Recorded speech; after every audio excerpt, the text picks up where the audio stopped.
విషయానికి వస్తే తెలంగాణలో లేరా ఇంత మంచి గాయకులు కావచ్చు, మ్యూజిక్ కంపోజ్ చేసిన వాళ్ళు తెలంగాణలో లేరా? ఎందుకు కీరవాణి తోటే ఎందుకు కంపోజ్ చేస్తూ పాడించాలనేది ప్రధానమైనటువంటి డిమాండ్.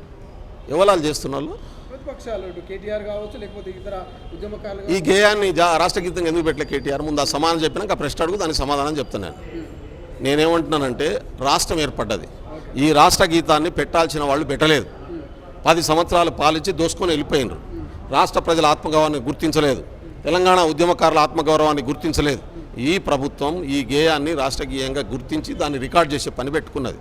దాని మీద దాని కన్న తల్లి, దాన్ని రాసినటువంటి పురుడు పోసుకున్న తండ్రి అందశ్రీ గారు, ఆ పాట మీద సర్వ హక్కులు సర్వ అధికారాలు అందశ్రీకి తప్ప ఇంకోళ్ళకి లేవు. ఎందుకంటే తెలంగాణ ఉద్యమాన్ని నడిపించడం కోసం ఆయన రాసిండు. ఇది రాష్ట్ర గీతంగా ప్రకటించిన తర్వాత ఆయన ఒపీనియన్ తీసుకొని ఇది రాష్ట్ర గీతంగా మేము పెట్టబోదాం అనుకుంటున్నాం, మీరు దీనికి ఇవ్వాలి ఈ రాష్ట్రానికి అని చెప్తే దానికి ఆయన పెద్ద మనసుతో ఇచ్చిండు.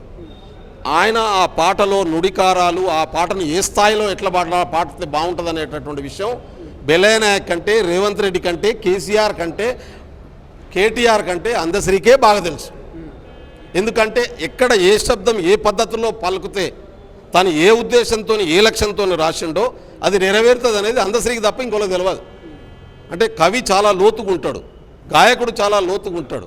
కాబట్టి తను ఏ పద్ధతిలో అది రికార్డ్ చేయిస్తే అది బాగుంటుంది అనేది ఒక చరిత్రలో తలమాణికంగా ఉంటుంది అనేది ఆయన డిసైడ్ చేసిండు. దానికి ఎందుకు మీకు ఆబ్జెక్షను? మీకు ఆబ్జెక్షన్ ఏంది? ఆబ్జెక్షన్ చెప్పే వాళ్ళకి ముందు ఆబ్జెక్షన్ చెప్పే నైతిక హక్కు ఉండాలి ముందుగాల. ఎందుకంటే ఈ 10 సంవత్సరాల గేయాన్ని గుర్తించిన రోజు ఒక్కరోజు మాట్లాడలే, వీళ్ళు ఇవ్వడం మాట్లాడలే. పైగా పక్క నుండి నేను అంటున్నాను, కేసీఆర్కి అడ్వైజర్ ఎవరు? దేశపతి శ్రీనివాసే కదా, అడ్వైజర్ పోస్ట్లో ఉన్నావు కదా. ఎందుకు దేశపతి శ్రీనివాస్ ఒక్కరోజు కూడా నువ్వు ఏం అడ్వైజ్ చేయలేదు? ఎందుకు కేసీఆర్ని ఎందుకు అడ్వైజ్ చేయలే? అన్నా మనం చెప్పినాం, మన ఉద్యమాన్ని నడిపించిన పాట మనం దీన్ని రికార్డ్ చేయిద్దాం, ఇది ప్రజలకు ఇద్దాం, మనం రాష్ట్ర ప్రజలకు అందిద్దామనే ప్రయత్నం ఎందుకు చేయలే? ఇవాళ ఏదో సన్నాయి నొక్కులు నొప్పుతున్నారు, దాంట్లో ఏలు వంకరైంది, కాలు వంకరైంది, చెయ్యి వంకరైంది. మేము ఆలోచిస్తున్నది ఒకటే, తెలంగాణ రాష్ట్రాన్ని తెచ్చుకున్నాం. ఈ తెలంగాణ రాష్ట్రంలో ప్రతిదీ ఒక గొప్ప చారిత్రకంగా మలుపుగా తిరగాల్సినటువంటి అవసరం ఉంది. కాబట్టి ఆ కవికి పూర్తి అధికారాలు అప్పచెప్తే దాన్ని ఆయన కీరవాణితో సంగీతం చెప్పిండు. కీరవాణితో ఎందుకు వద్దంటారు మీరు? కారణం ఏంది? కీరవాణితో ఎట్లా కరెక్ట్? దానికి కీరవాణి ఎట్లా ఎలిజిబుల్ కాదో నాకు చెప్పండి మీరు. కీరవాణి ఎట్లా ఎలిజిబుల్ అనేది మీరు చెప్పండి. ఎట్లా ఆయన ప్రపంచ ప్రఖ్యాతి చెందిన సంగీత విద్వాంసుడు, ఎందుకు ఎలిజిబుల్ కాదో చెప్పు. నువ్వు ఎందుకు వద్దంటావు? ఆయన ఎలిజిబుల్ అనేది అందశ్రీ అంటున్నాడు, నువ్వు ఎందుకు వద్దంటున్నావు? కారణం ఏంది? దాని అర్థం తెలంగాణలో కవులు లేరని కాదు, కళాకారులు లేరని కాదు, అందరు ఉన్నారు. కానీ ఆయన కావాలని కోరుకున్నాడు, ఆయన పెట్టుకున్నాడు. నీకేం ఆబ్జెక్షను అని కొంతమంది అంటారు. బెల్లయ్య గారు, కవిగా మీరు అన్నట్టుగా అందశ్రీ పుట్టినటువంటి పాట కావచ్చు, అందశ్రీ కవితం నుంచి ఏదైతే జాలువారినటువంటి కళ నుంచి జాలువారినటువంటి పాట కావచ్చు, కానీ ఇది అందశ్రీ పర్సనల్ పాట కాదు, తెలంగాణ ప్రజలకు సంబంధించినటువంటి పాట. సో దీన్ని ఖచ్చితంగా తెలంగాణ ప్రజల ఒపీనియన్ తీసుకోవాలి, ఎవరితో పాడించాలి ఏందనేది దీని మీద ఒక డిస్కస్ చేయాలనేది కొంతమంది అంటున్నారు. ఎవడాడు అన్నోడు? వారికి ఏం నైతిక హక్కు ఉందో చెప్పమను. అన్నోనికి ముంచునే అడుగుతున్నా. నువ్వు ఈ పాటను రాష్ట్ర గీతంగా గుర్తించాలని చెప్పి 1 గంటనన్నా నిరాహార దీక్ష చేసి ఉంటే, కేసీఆర్కి ప్రొటెక్ట్ చేసి ఉంటే నీ నైతిక హక్కు ఉంటుంది.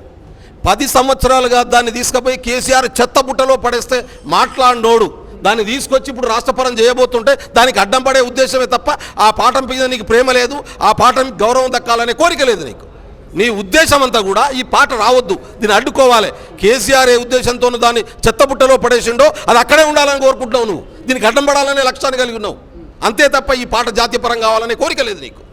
తెలంగాణ ఉద్యమంలో ఉద్యమకారుల మీద తుపాకీ ఎత్తుపెట్టిన తెలంగాణ ఇప్పుడు మాట్లాడుతున్నటువంటి వీళ్ళంతా ఇగో ఫలానంతో బాడిపి తీసుకొనిరా చెప్పును ప్రపోజ్ చేయి, ఈయన బాడితే బాగుంటుందని ఉన్నది ఆద్దాము మాట్లాడేటోనికి. ఈయన బాడితే ఇది కరెక్ట్ ఉంటుందని చెప్పొక్కని తీసుకురా. ఈయన బాడాలి, ఈయన మ్యూజిక్ ఇవ్వాలని చెప్పి అందశ్రీ డిసైడ్ చేసిండు. ఆయన మీద ఆయనకు హక్కులు ఉన్నాయి కాబట్టి ఈయన కాదు, ఈయన పాడాలని తీసుకురా రాదు. ఏమున్నదా? దేశపతి శ్రీనివాసం తీసుకొని రమ్మంట్లా రా, తీసుకొని రా. కేటీఆర్ తీసుకొని రా, నీకున్నదా దమ్ము? అది లేకుండా అది నడిచేటోని కాళ్ళకే దుమ్మనుకుంటుంది, పనిచేసేటోని చేతులకే మట్టి అంటుకుంటుంది. కుర్చీలో కూర్చొని బుడ్డి చెదలు పట్టేదాకా మాట్లాడేటోడు మాట్లాడుతూనే ఉంటాడు.